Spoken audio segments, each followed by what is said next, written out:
The World of Warcraft Classic community has been rocked in the last couple of days by a massive leak on 4chan which revealed absolutely incredible, insane details about Classic Plus and what possible content and changes could we find in this game. We're talking here about new zones, new quests, faction wars, new raid, new dungeons, class reworks, profession updates, old dead zones being reworked like Azshara, Winter Spring, and so on. So without further ado, let's hop into the video right now. So here is the translation of the leak. World of Warcraft Classic Plus is happening. Blizzard began working on it before ß was released alleging to this leak. It will be announced at BlizzCon 2026 with release window in 2027. Now, I think everybody expects this considering we are currently in the Burning Crusade anniversary, and you know, Blizzard, they want to milk Arthas one last time. I think Arthas is going to be around for another 6 to 11 months. It's going to be squashed just like the Burning Crusade anniversary. The Burning Crusade anniversary is going to end in November. That's going to be the last patch, Fury of the Sunwell. I think we can expect probably Classic Plus March 2027 would be my guess. The leak continues. The Classic Plus will feature a small number of changes and a lot of new content. It will be more faithful to and aligned with the old school feel of Classic. ß was a testing ground for the wildest ideas, but Classic Plus will be made for players who enjoy the old school MMO feel and design. A key feature is the addition of the 2 new races, High Elves for the Alliance and Amani Trolls for the Horde. Both races will fit within the Classic design framework. Goblins will remain neutral. Both races will have new leveling zones from 1 to 10 and major cities. Now here's the big thing. Classic Pass will be released similar to expansions and will have a price point. The price will be equal or higher than retail. Every 2 years there will be a content update similar to an expansion, launching with brand new servers and starting from scratch. When new content is released, players will be able to choose to play on the new servers from scratch or play on the Era Realms. So what I'm reading from that is that most likely, if this is true, we're gonna have something like Diablo 4, Diablo 3 and Path of Exile 1 and 2 seasons. I'm not sure personally how I feel about this, as somebody who does play Path of Exile 2 and Diablo 3 and 4 sometimes. I kinda never play the characters after they're out of season. I'm not sure how this is gonna work on World of Warcraft. I feel like this might be close to retail a little bit. I mean, retail does this every expansion as well, so I'm not sure how I feel about this. I will have to try to see how it is. I just don't want that characters become completely irrelevant just because there's a new season. So hopefully they are gonna test this properly before just dumping it on us. So the content of Classic Plus will mostly be abandoned ideas that never made it into vanilla World of Warcraft. For raids, zones, dungeons and questions, leveling will also be updated, but instead of increasing experience gain or making it easier, the developers decided to add many more quests and class-specific quests. They claim there will be many new class quests. For example, hunters will have quests to hunt elites and rares around the world. I like this. Warriors, for example, will have class quests that reward them with cool items. Rogues will have a class quest chain in Revamp that involves using their new ability Disguise. So this is a brand new rogue ability from the WoW Alpha to transform their appearance and sneak into locations. There will be also new zones at launch, Hyjal and the Dragonmaw foothills near Grim Hall. Both are completely different from the modern versions and will be built in classic style. Hyjal also will be a level 55 to 60 zone, and the Dragonmaw foothills will be level 30 to 40 zone. Azshara will be updated with new quests, Dead Pass will also be updated with quests, and new factions. I guess by Dead Pass they mean Deadwind Pass. New quest chains will be added to zones such as Feralas, Alderac Mountains, Silverford, and Blasted Lands. Now, a pretty huge thing I would actually want to happen is that there will be new leveling dungeons in Alderac Mountains, Dustvale Marsh, and Azshara. In my opinion, they should also add them, for example, to maybe Winter Spring and some of the later zones on calendar. I want to see dungeons in the high-level zones as well, but I think this is a great start if they're actually going to start using some of those dead zones like Alderac Mountains and Azshara and put some dungeons there. How do you feel about that? I think it's great. There will also be new raids. The focus is on making the system more horizontal and avoid making old content obsolete while providing exciting new raids. I like to hear that. All the raids will act as catch-up mechanisms. There will be 3 new raids on launch. Cars and Crypts from ß will be a pre-raid dungeon similar to Upper Blackrock Spire. The Phase 1 raid is Grim Hall and Phase 2 raid is New Naga raid in Azshara, which sounds pretty fucking cool. Can we finally get Nagas as a playable race in Classic? It would be great. You can make them spawn in Azshara, or for example Darkshore. Make Darkshore our level 1 to 20 zone and make people spawn there as Nagas for the Alliance or something. I think it would be pretty cool. Reputations will be developed in a unique way. The leak claims there will be a new reputation faction at launch and all existing ones will be updated. There will be many reputation rewards. Reputation will be earned through repeatable quests. There will be no daily quests and no dungeon will grant a faction reputation. Instead, the focus will be on those repeatable quests. Each faction will have 10 to 15 repeatable quests in its specific zones. These quests will require players to travel around the zone and interact with other players. This also sounds pretty cool, although I'm not sure how I feel about removing rep from dungeons. The idea of this new repeatable reputation quest is so that the players make the zones more populated.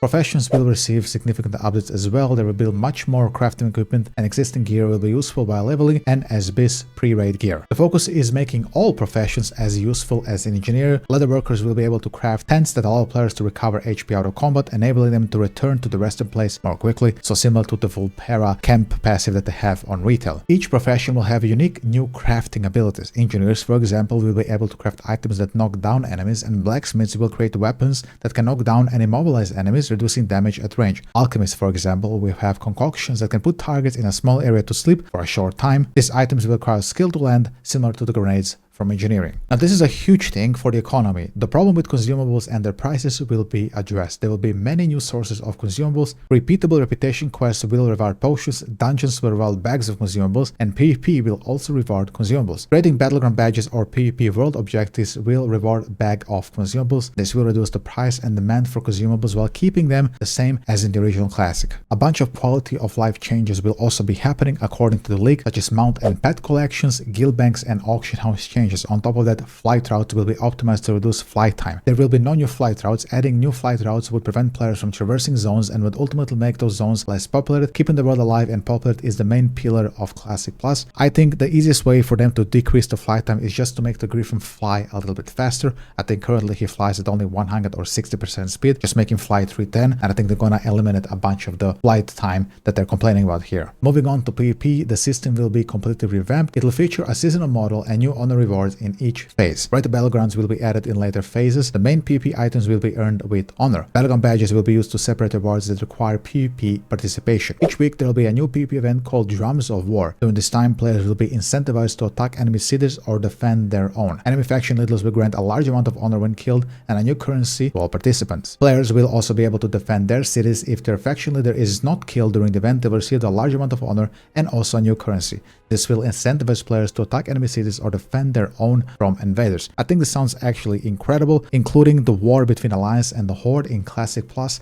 must, and I repeat, must be a major feature with the new PvP system. If they're really doing this, I'm gonna be extremely happy. We've all watched Osmongold and the other boys back in Classic 2019 during era times where they attack Stormwraith or Ogrimmar, depending what faction they were. It's usually an extremely fun time. If this is actually gonna be an event in game weekly, it's gonna be extremely cool. Let's move on to the meat of the content, which is of course gonna be the classes and the changes to them. The first thing this leak is alleging is that the changes in Classic Plus will be small and far from the scale of Season of Discovery. I believe if they're gonna play it a little bit too safe, Classic Plus might get boring fast and then it will die out like Classic era realms are dead currently. However, if they keep it fresh, if they add new spells and new specs to existing classes and keep it in Classic style, then it should probably be fine. In Classic Plus, Paladins will have Crusader Strike, which deals holy damage and heals everyone around the Paladin. It will be designed to allow the Red Paladin to use a slow two-handed weapon. Paladin's taunt will affect all friendly players nearby, causing all enemies attacking them to attack the Paladin instead, so you're gonna get the taunt in Classic Plus as well. It will be a more unique area of effect taunt claim, and the Paladin will excel at AoE tanking, but will struggle with mana and single target threat. Enhancement Shamans, my specialty, will have new talents and abilities such as firearms, which will make their weapons deal fire damage. The Salvation Totem will reduce the threat generated by the group, which is pretty cool, allowing the Shaman to increase the threat of all tanks compared to Salvation, while maintaining the totem system and classic spell feel. They will have a new enhancement spell called Elemental Strike, which will have a different effect based on the weapon enhancement. Wind Fury will restore mana, Frostbite will freeze the target, and Rockbiter will increase threat. Hunters, on the other hand, will have pet scaling and unique pet abilities from our alpha version that were never finished but are still in the files. Each pet family will have 3 spells. Explosive Shot, similar to Sword, will be added as a base ability. Silent Shot will be added to all talent trees. Aspect of the Wolf will grant ability-based movement speed. Stinging Shot will add turn movement speed and apply a dot over time effect. Distracting Shot, on the other hand, will cause the next attack to miss, making it useful in PvP. And Tranquilizing Shot will dispel magical effects. They will also get a new interesting mechanic. They will be able to enchant arrows and turn them into fire, poison, cold, etc. So you're gonna have elemental arrows, maybe some type of a quiver on your back, similar to, for example, Ivara from Warframe. If you play this game, she can also cycle arrows, so maybe this is gonna make it into Classic Plus for the Hunter. Rogues will receive minor updates. Garrote will be able to silence people, improved sap will be a base ability, and Premeditation will grant 5 combo points, which is actually pretty strong. Fist weapon specialization will be able to silence, and Vigo will be a finishing move that restores energy based on combo points spent. Some poisons will grant energy on a 30-second cooldown. Poisons will be able to stack up to 10 times, which is kinda powerful. There'll be a new ability called Venomous Strike. It generates 1 combo point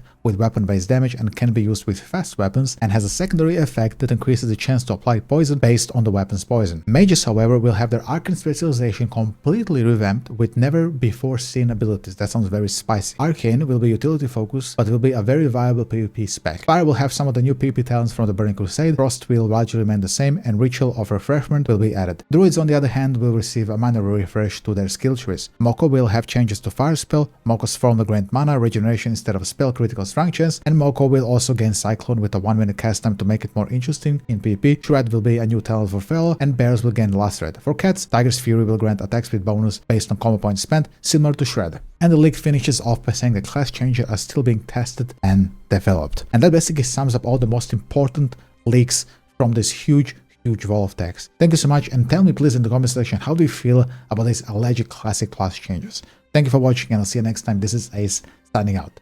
Peace out.